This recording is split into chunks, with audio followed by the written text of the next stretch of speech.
Dear students, आज हम discuss करेंगे इलेक्ट्रॉनिक ट्रांजिशंस इन मॉलिक्यूल्स। ठीक है, हम देखेंगे कि लाइट पड़ने के बाद में एक मॉलिक्यूल में किस तरह इलेक्ट्रॉनिक ट्रांजिशन होता है। तो सबसे पहले मैं शुरुआत करता हूँ एटम से। पहले हम एटम का समझते हैं, उसके बाद में मान लीजिए हमारे पास में एक एटम है ये, और ये इसका न्यूक्लियस है, ये इसके वैलेंस इलेक्ट्रॉन्स है यहाँ पे। ठीक, और ये वैलेंस इलेक्ट्रॉन मीन्स ये लास्ट शेल वाले इलेक्ट्रॉन है, ये मैं बोलूँगा ये वैलेंस शेल है। और अभी इलेक्ट्रॉन अपनी शेल में घूम रहा है, तो मैं बोलूँगा कि ये जो इलेक्ट्रॉन है it is in ground state. किसमें? ये ग्राउंड स्टेट, क्योंकि ये ओरिजिनल शेल में है। ठीक, अगर मैं इस इलेक्ट्रॉन को एनर्जी दे दूं तो लोअर एनर्जी पे ये लोअर शेल में रोटेट करेगा, न्यूक्लियस के अराउंड घूमेगा, आम सी लैंग्वेज में अगर बात करेंगे। लेकिन अगर मैं एनर्जी दे दूं तो इलेक्ट्रॉन को एनर्जी मिलने के बाद में ये कोशिश करेगा कि न्यूक्लियस से दूर जाए और हायर एनर्जी लेवल में रोटेट करे, यानी ये जंप करेगा from this level to this level. और कौन सी लेवल पे जाएगा वो डिपेंड करता है एनर्जी पे। बात समझ में आ गई?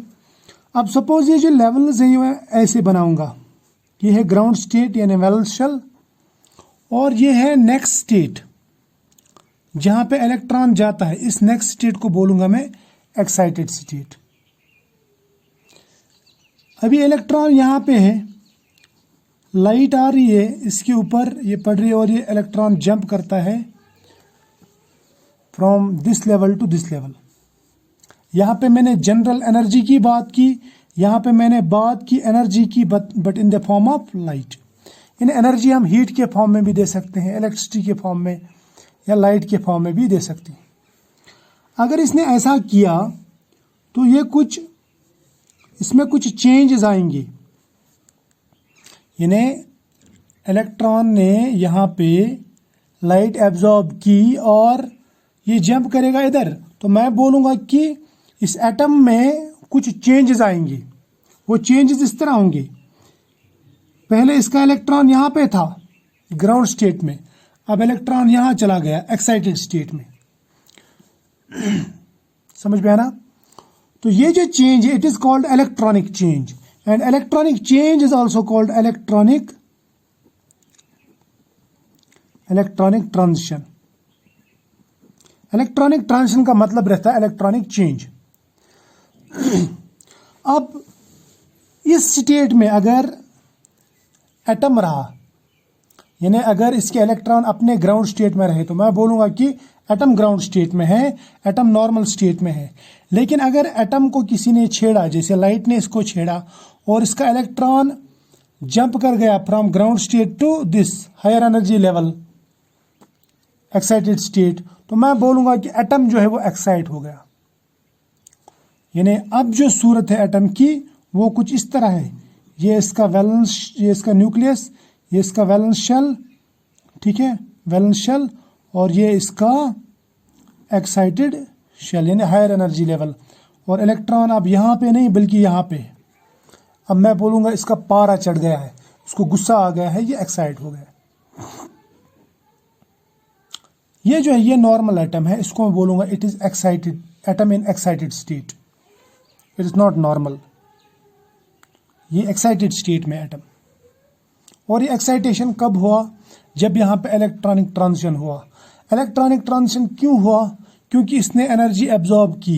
एनर्जी एब्जॉर्ब किस फॉर्म में की? लाइट के फॉर्म में की।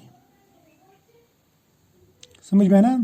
तो इसी को हम कहते हैं फोटोकेमिस्ट्री। यही तो है एक्चुअल में फोटोकेमिस्ट्री का जो राज है वो ये है, this electronic transition due to light energy.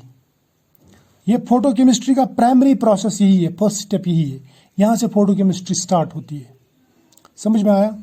ये थी एटम्स की बात। एटम्स में यही इलेक्ट्रॉन्स रहते हैं, वैलेंस इलेक्ट्रॉन्स। लेकिन अगर मैं मॉलिक्यूल्स की बात करूँगा, मॉलिक्यूल्स कैसे बनते हैं?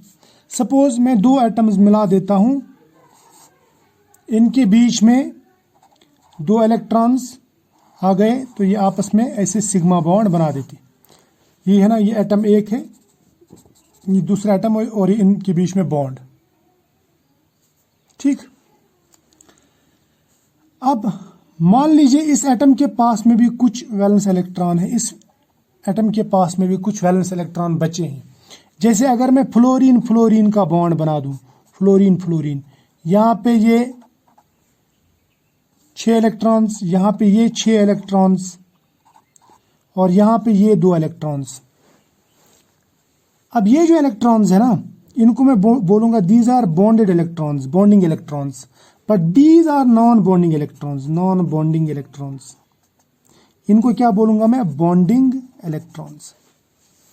ठीक है, तो ऐसा होता है।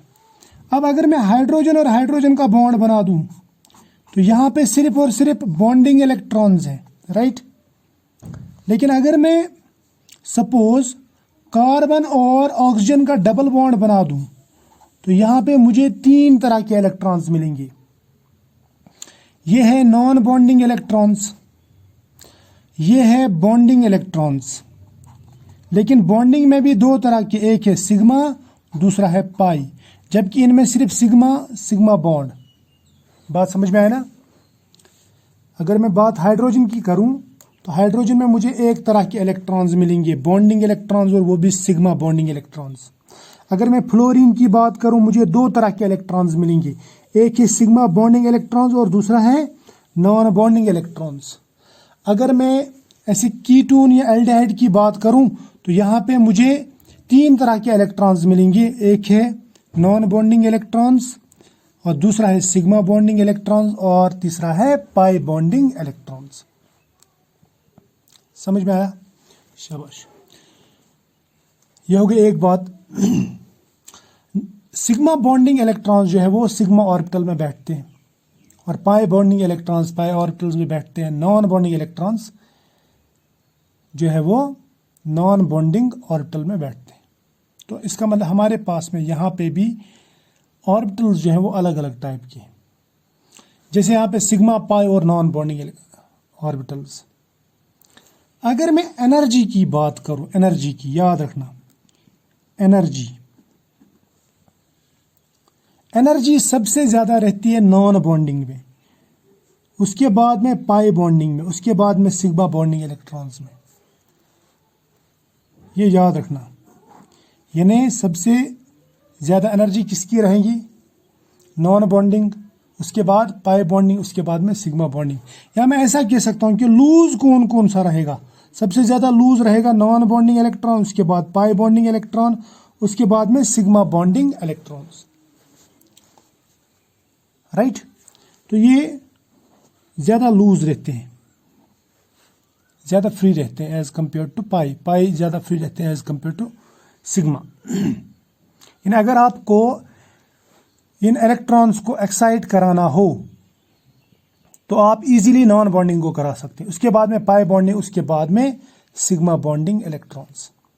क्योंकि नॉन बॉन्डिंग इलेक्ट्रॉन्स जो है वो एनर्जी में ऊपर रहते हैं, नॉन बॉन्डिंग इलेक्ट्रॉन्स, उसके बाद में पाई बॉन्डिंग इलेक्ट्रॉन्स रहते हैं, उसके बाद में सिग्मा बॉन्डिंग इलेक्ट्रॉन्स रहते हैं। तो इसका मतलब मॉलिक्यूल्स में जो ऊपर रहेगा, ऊपर वाले ऑर्बिटल में रहेगा सबसे ऊपर, वही सबसे पहले एक्साइट होगा, यानी सबसे इजीली एक्साइट होगा। समझ में आया ना? शाबाश। अब देखो, मॉलिक्यूल जब बनता है, मॉलिक्यूल जब बनता है, हम बोलते हैं ना, जब 2 हाइड्रोजन एटम मिलेंगे आपस में, इसका 1s ऑर्बिटल मिलेगा इसके 1s ऑर्बिटल से, इसके पास में भी 1 इलेक्ट्रॉन, इसके पास 1 इलेक्ट्रॉन, ये जब आपस में मिलेंगे ये बनाएंगे 2 मॉलिक्यूलर ऑर्बिटल्स। 2 एटॉमिक ऑर्बिटल्स मिलके बनाते हैं 2 मॉलिक्यूलर ऑर्बिटल्स।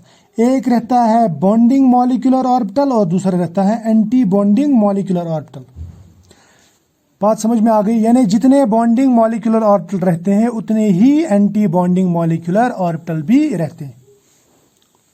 क्लियर बात समझ में आ गई? शाबाश।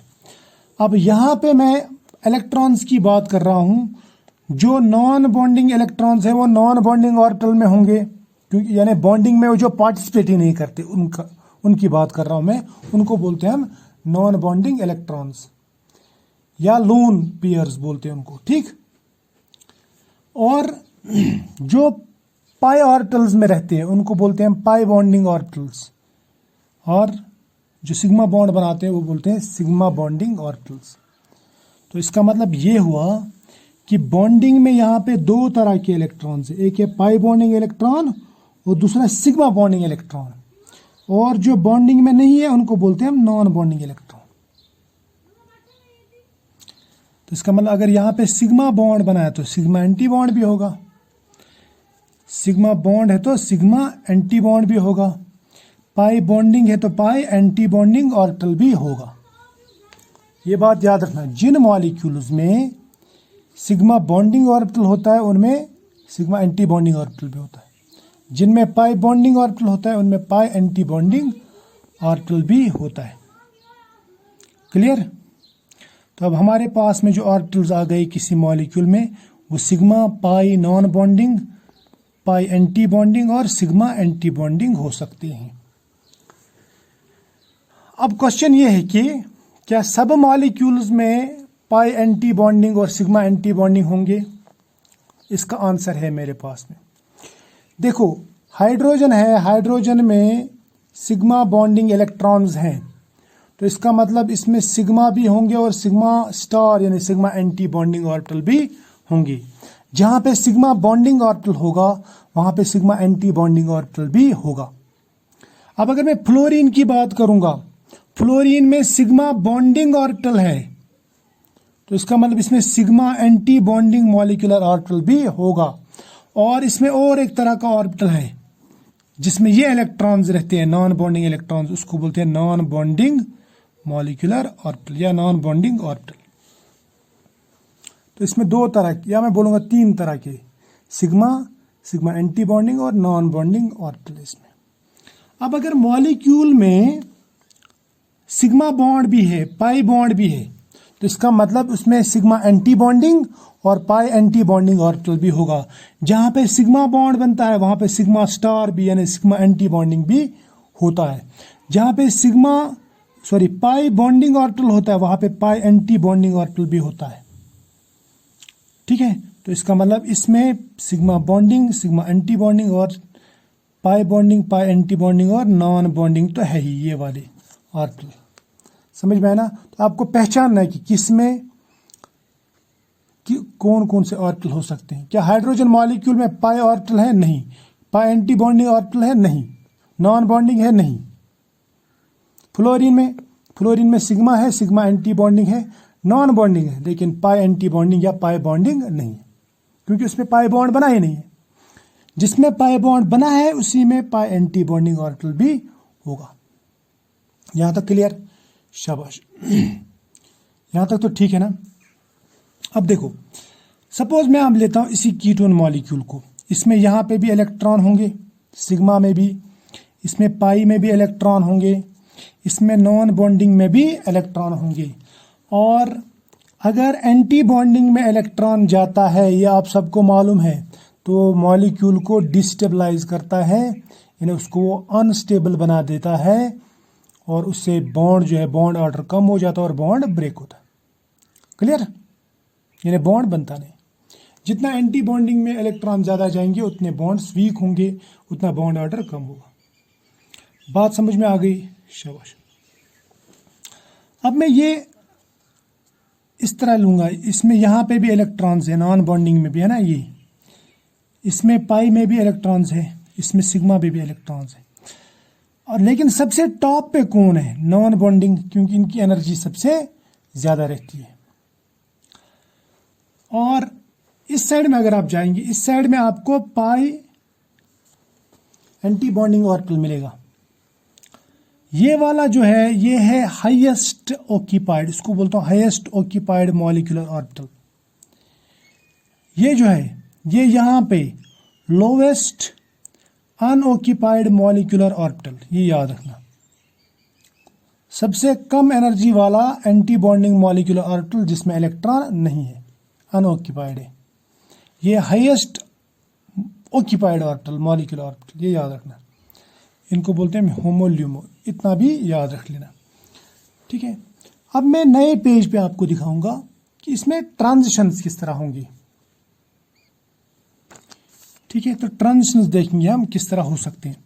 देखो हमारे पास में सिग्मा बॉन्डिंग, पाई बॉन्डिंग, उसके बाद नॉन बॉन्डिंग, उसके बाद में पाई एंटी बॉन्डिंग और उसके बाद में sigma anti bonding molecular orbitals रहते हैं। यही है ना, शाबाश। अब इलेक्ट्रॉन सिग्मा से सिग्मा स्टार में भी जा सकता है, ये एक ट्रांजिशन है। पाई से पाई स्टार, उनको बोलते हैं अपने वाले ऑर्बिटल, या एन से सिग्मा स्टार और एन से पाई स्टार में भी जा सकता है। समझ में आया? सबसे लंबा जंप ये है। तो मैं बोलूंगा अगर एनर्जी सबसे ज्यादा लगेगी, एनर्जी डिफरेंस जो होगी दो ऑर्बिटल्स के दरमियान, वो है सिग्मा से सिग्मा स्टार के बीच में। तो एनर्जी डिफरेंस जो है वो सिग्मा टू सिग्मा स्टार सबसे ज्यादा है।